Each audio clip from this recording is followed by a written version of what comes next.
নমস্কাৰ ছাত্ৰ ছাত্ৰীসকল ই কক্সাৰ ক্লাছলৈ মই পল্লৱীয়ে তোমালোক সকলোকে স্বাগতম জনাইছো আমি আলোচনা কৰি আছিলো অষ্টম শ্ৰেণীৰ বিজ্ঞানৰ পাঠ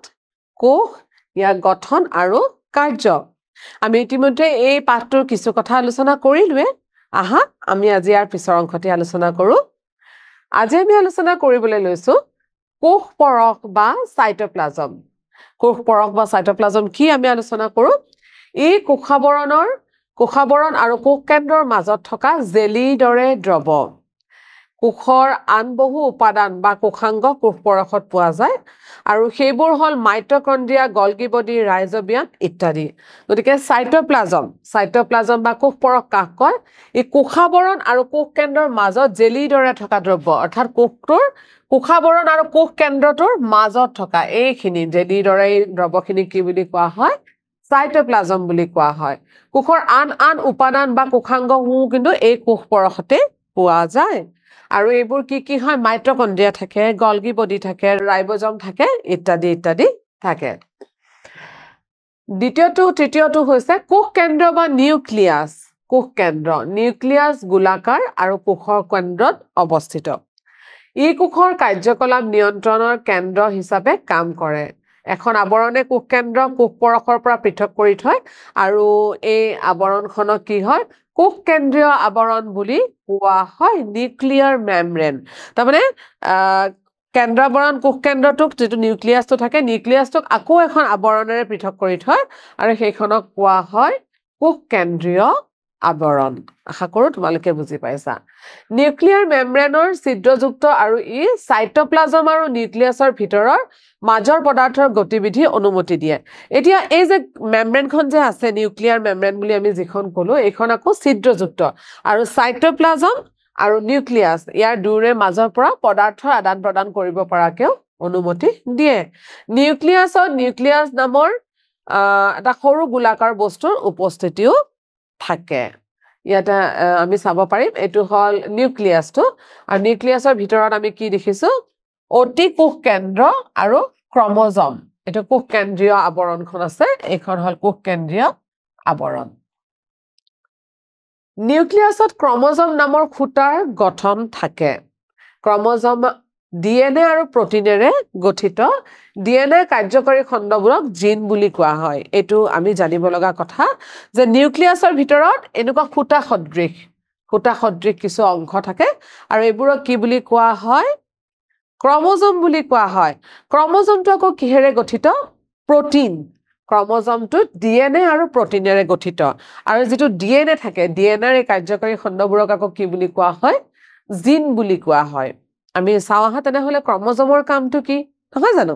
ঠিক আছে ক্ৰমোজম হৈছে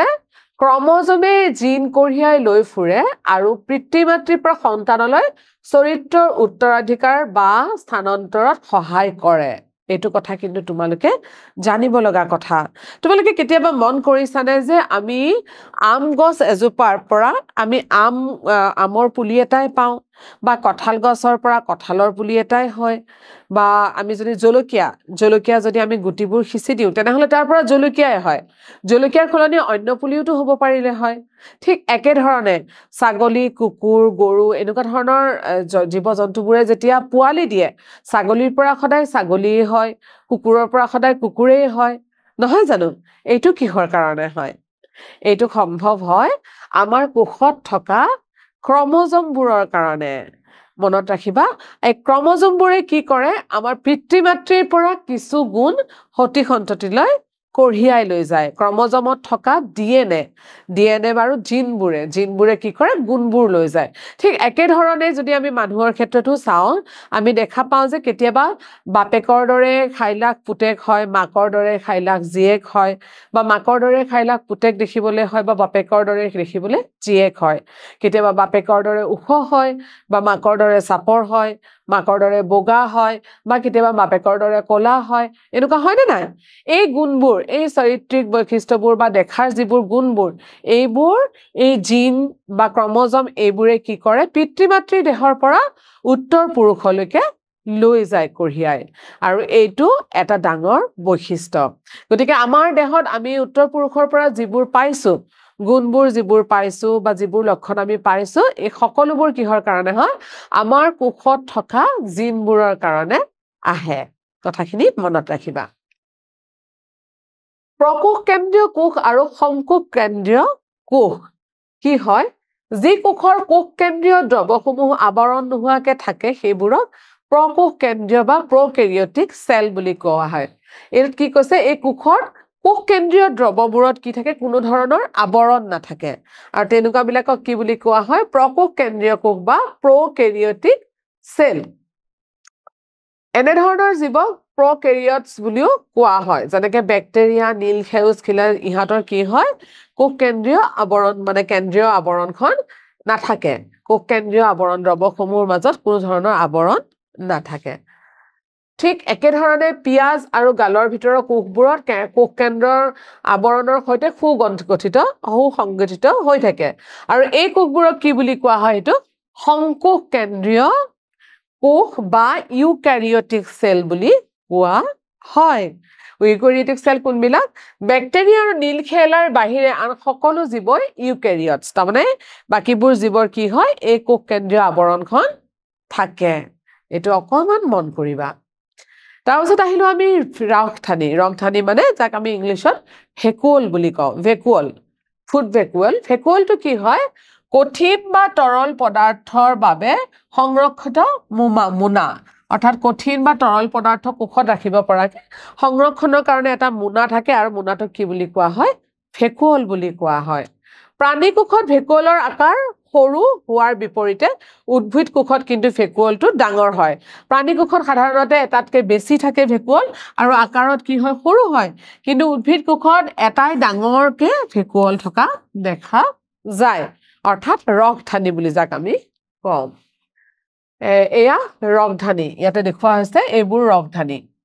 আৰু এইটো এটা ৰগধানী তাৰপিছত আহিলে আমাৰ প্লাস্টিড কোষৰ এইবোৰ অংগ হয় প্লাস্টিড কি হয় ট্ৰেডেস্কেনচিয়া পাতৰ কোষবোৰ পাতৰ কোষ পৰশত বহুতো সৰু সৰু ৰঙীন গঠন দেখিবলৈ পোৱা যায় ট্ৰেডেস্কেনচিয়া এজোপা গছ আৰু ইয়াত কি হয় ৰঙীন গঠন দেখুওৱা হয় এই পাতৰ কোষৰ কোষ পৰশত এইবোৰ কি হয় সিঁচৰিত হৈ থাকে আৰু এইবোৰক কি কয় এই যে ৰঙীন ৰঞ্জক পদাৰ্থবোৰ থাকে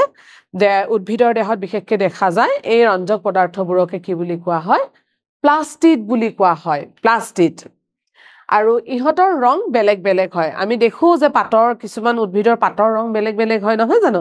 গতিকে এইবোৰ তাত থকা ৰঞ্জক পদাৰ্থ প্লাস্টিডৰ কাৰণে হোৱা বুলি কোৱা পৰে ক্লোৰোফিলযুক্ত প্লাস্টিড হৰিতকণা বা ক্লোৰোপ্লাষ্ট বুলিও কোৱা হয় আৰু ই পাতৰ ৰং কি কৰে সেউজীয়া কৰে আমি সকলোৱে জানো ক্লোৰোফিলে পাতৰ ৰংটো সেউজীয়া কৰে ইয়াতে চিত্ৰত দিয়া আছে উদ্ভিদ আৰু প্ৰাণী কোষৰ তুলনা আমি যদি চাওঁ এয়া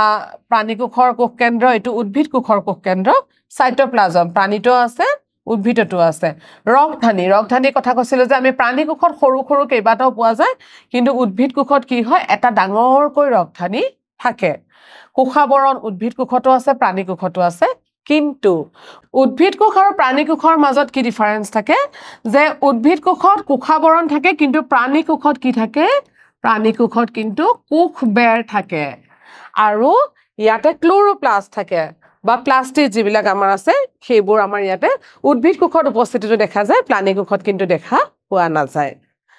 আগবাঢ়িছো পিছৰটোলে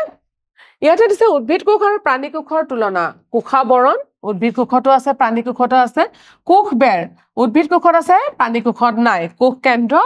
উদ্ভিদ কোষতো আছে আৰু প্ৰাণী কোষতো আছে কোষ কেন্দ্ৰৰ আৱৰণ উদ্ভিদ কোষতো আছে প্ৰাণী কোষতো আছে কোষ পৰশ আছে উদ্ভিদ কোষতো আছে প্ৰাণী কোষতো আছে প্লাস্টিড উদ্ভিদ কোষত আছে কিন্তু প্ৰাণী কোষত নাই ৰগধানী উদ্ভিদ কোষতো আছে আৰু প্ৰাণী কোষতো আছে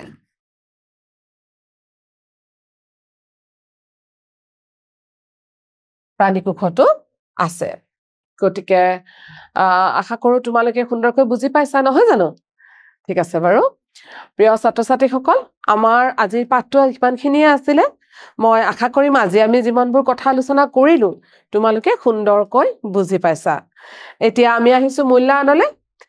ইয়াৰে প্ৰথম প্ৰশ্নটো আছে চোৱা তলৰ কোনটো অংশ কোষ পৰশৰ